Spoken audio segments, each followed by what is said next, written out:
first time I saw it, I couldn't believe it. I mean, it was like the fauna was completely different than anything I'd seen before. When you get 8 or 10 species all in a small pool still coexisting, and they're all shrimp or crabs, it's like, well, how do they do that? How do they split up the resources? How do they share things? And so they all have their job. Feeding, they're filter feeding, they're taking particles out of the water, they're picking on all of the things that they can feed on. So there are all these things that process organic material, especially leaf litter, and there's a lot of it every day, and in some months an enormous amount, and certainly after hurricanes, huge amounts of litter coming in to feed the food web. And it works, and it's been really resilient.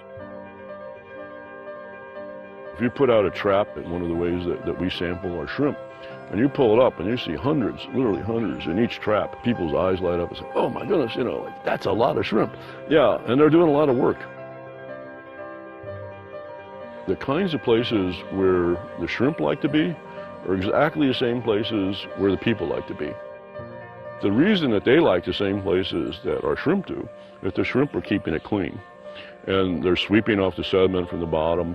They're turning a lot of that material into their own bodies, and that the shrimp are able to use a lot of things that would otherwise pile up and be kind of slimy and not very attractive to swimmers. And so all that sweeping and all that movement that they do is really keeping things great for recreation. And these shrimp do clean up the water.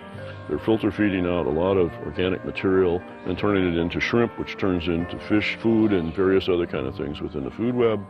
And they're working 24 hours a day, 7 days a week at no cost to Puerto Rico.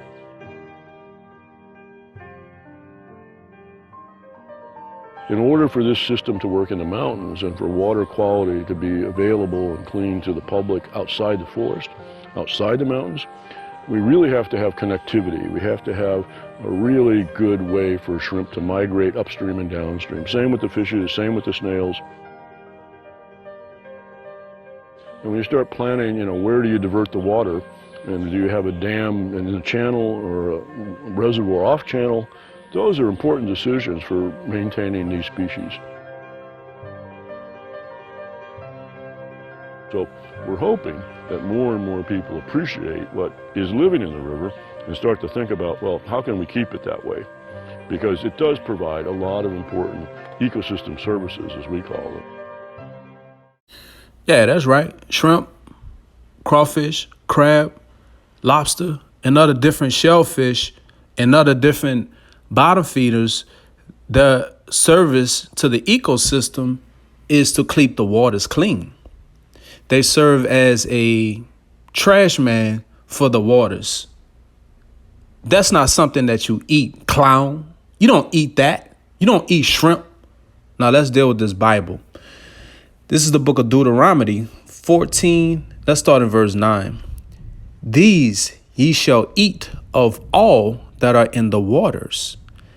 All that have fins and scales shall ye eat. Does a shrimp have fins and scales?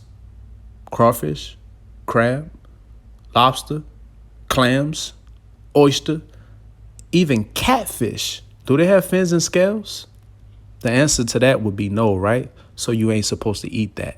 Verse 10, and whatsoever have not fins and scales, ye may not eat. So you're not supposed to eat anything that doesn't have fins and scales. It got fins and scales, you can eat it. Doesn't have fins and scales, you ain't supposed to eat that. Shellfish, catfish, you don't eat that. It is unclean unto you. Don't eat that. That's like eating a roach in the water, fool. That's a bottom feeder. It feeds on dead things. Its job is to keep the waters clean, fool. Like, you niggas out here in New Orleans and Florida, especially New Orleans where I'm from, this is a delicacy unto you. Fried catfish, po' boy, shrimp po' boy, dress, with the tomatoes and man, come on, man. It's time to get it together. It's time to get it together. It's time to start living by this word.